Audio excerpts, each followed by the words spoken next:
안녕하세요, 여러분. 오늘 처음 인사드리는 실버라디오 DJ입니다.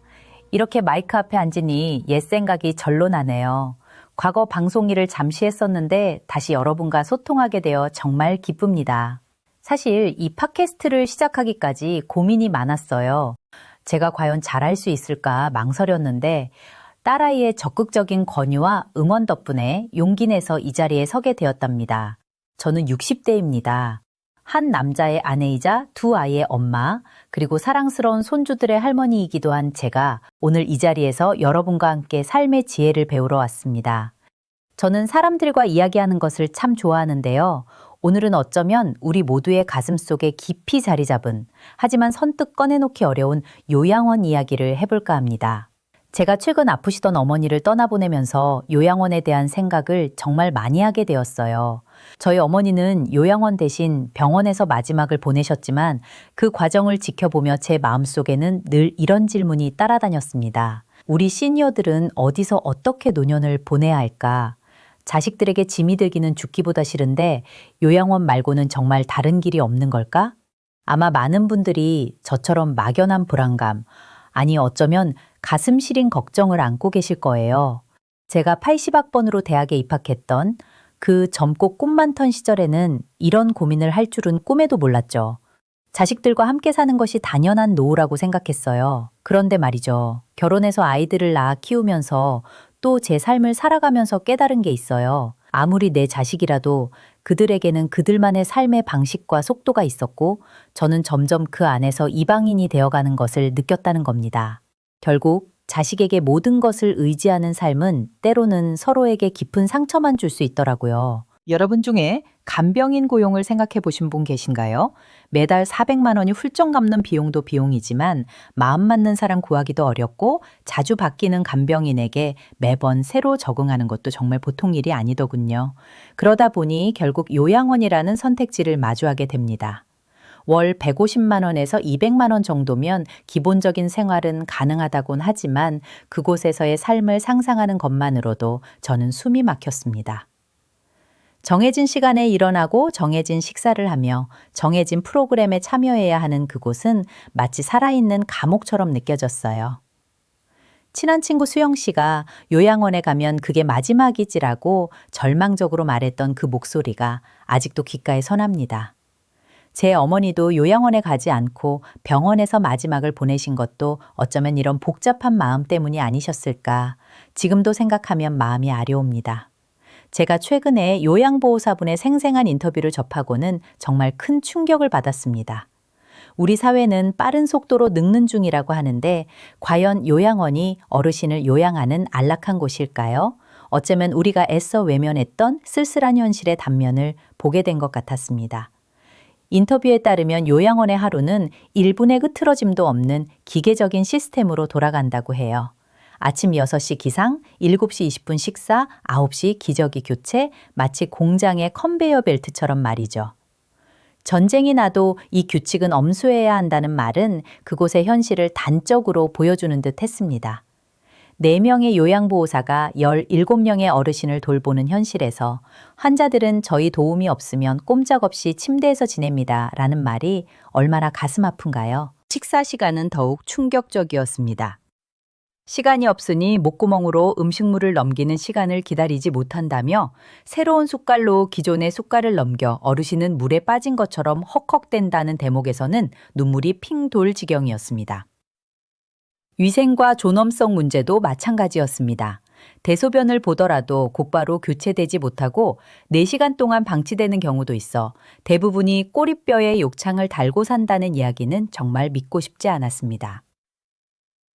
목욕 중 아들이 찾아왔는데도 할머니의 몸을 가려주지 않았다는 일화는 우리 부모님들의 존엄성이 얼마나 쉽게 훼손될 수 있는지를 보여주는 가슴 아픈 현실이었습니다. 요양보호사분들이 여기에 부모님 보내는 거 효도는 아니야. 억지로 밥 먹게 하고 억지로 살게 시키려고 보내는 거야. 라며 요양원이 사실상 현대판 고려장과 다름없다고 말하는 현실은 우리 사회가 함께 고민하고 바꿔나가야 할 숙제라고 생각합니다. 하지만 우리는 이런 현실 앞에서 절망만 할 수는 없습니다. 요양원 아니면 자식집이라는 낡은 고정관념에서 벗어나면 훨씬 더 다양한 매력적인 대안들이 우리 주변에 존재하고 있다는 것을 알 수 있습니다. 제 취미인 영화나 책을 보면서 늘 새로운 세상을 만나고 새로운 관점을 찾으려 노력하는데 노년의 삶도 마찬가지라고 생각합니다. 제가 가장 인상 깊게 들었던 대안 중 하나는 세대 공존형 홈쉐어링입니다. 홀로 사는 어르신이 집에 남는 공간을 젊은 대학생이나 신혼부부에게 저렴하게 제공하고 그 대가로 도움을 받거나 월세를 받아 생활비에 보태는 방식이죠. 젊은 세대의 활기찬 에너지 속에서 외로움은 매일매일 웃음꽃을 피우고 젊은 세대는 저렴한 주거비를 해결하니 이보다 좋은 상부상조가 또 있을까요? 또 시니어 협동조합형 주거 공동체도 있습니다. 비슷한 연배와 관심사를 가진 어르신들이 함께 모여 살면서 각자의 사생활은 존중하고 식사나 취미활동, 건강관리는 서로 돕고 의지하는 방식이죠. 이곳에서 삶의 의미와 즐거움을 되찾고 이곳이 바로 내 인생 최고의 황금기일세 라고 말씀하시는 분들도 계세요. 이런 말씀을 들으면 정말 가슴이 뭉클해집니다. 제 남편은 공무원 퇴직 후 충북 진천군 덕산면에 땅을 사고 집을 지으며 기농을 준비 중입니다. 일주일에 3일은 진천군 덕산면에 가는데 처음엔 익숙지 않은 환경에 걱정도 많았지만 이렇게 스스로 삶을 개척해 나가는 모습이 저에게는 정말 멋지게 다가옵니다. 이런 모습들이 바로 개방적인 마음과 철저한 준비에서 시작된다는 것을 우리는 알 수 있죠. 새로운 동거인을 찾을 때는 신뢰할 수 있는 좋은 동거인을 찾는 것이 중요하고 상세한 생활 규칙과 역할 분담에 대한 합의서, 그리고 최소 1달에서 3달 정도의 서로 알아가기 기간을 가져보는 것이 중요하다고 해요. 만약 문제가 생겼을 때는 즉시 상대방에게 솔직하고 정중하게 이야기하고 서로의 입장을 충분히 이해하며 함께 머리를 맞대고 합리적인 해결책을 찾아가려는 적극적이고 성숙한 자세가 필요하다는 점도 꼭 기억해야겠죠. 이 모든 과정에서 주거복지 전문기관이나 법률 전문가의 도움을 받는 것도 큰 도움이 될 겁니다. 제가 사람들과 이야기하는 것을 좋아하는 성격이지만 사실 제 삶의 몇몇 순간들은 너무 힘들어서 혼자만의 시간을 보내기도 했어요. 특히 아버지가 일찍 돌아가시고 최근에는 어머니까지 아프시다가 요양원에도 가지 않고 병원에서 돌아가신 후에는 제 마음이 정말 많이 힘들었습니다. 하지만 이런 순간들이 저를 더 단단하게 만들었고 제 삶을 제가 주도해야 한다는 강한 의지를 심어주었습니다. 제 삶의 가장 큰 전환점 중 하나는 어쩌면 가슴 아팠던 며느리의 한마디였어요. 어머님도 힘드시면 요양원이라도 알아보시든가요. 아니면 저희한테 신경 끄시고 그냥 알아서 하시라고요. 그때의 상처는 정말 컸지만 역설적으로 그 말 덕분에 저는 용기를 낼 수 있었습니다. 저는 집을 팔고 새로운 보금자리를 마련하며 드디어 제 인생의 주도권을 되찾았다는 안도감을 느꼈어요. 지금 사는 집보다는 작더라도 저 혼자 편안하게 지낼 수 있는 곳을 선택하고 혼자 요리하고 책을 읽고 뜨개질을 하며 화분을 가꾸는 등 제 삶의 주인이 되어 매 순간을 스스로 선택하고 만들어가고 있습니다. 제 취미인 패션도 이젠 제가 원하는 스타일로 자유롭게 즐길 수 있게 되었죠.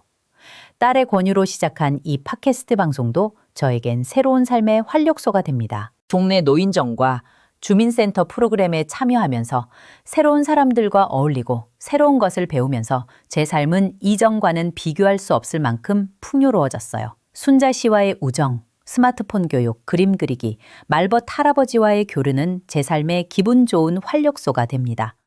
더 이상 저는 외롭거나 불행한 늙은이가 아니었어요. 제 삶을 사랑하고 스스로 행복을 만들어 갈 줄 아는 당당한 여성으로 살아가고 있습니다.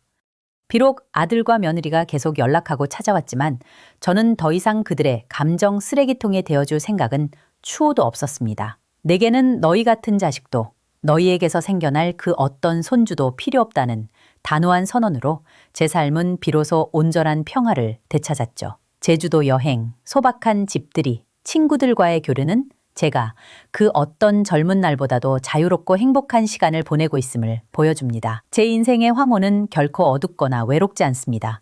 오히려 그 어떤 때보다도 찬란하고 아름답게 빛나고 있다고 자신 있게 말씀드릴 수 있습니다. 여러분, 노년은 숫자가 아니라 건강과 마음의 문제입니다. 젊음은 숫자가 아니라 건강입니다. 그리고 그 건강한 행복은 오늘 당신의 용기 있는 선택에서부터 다시 시작됩니다.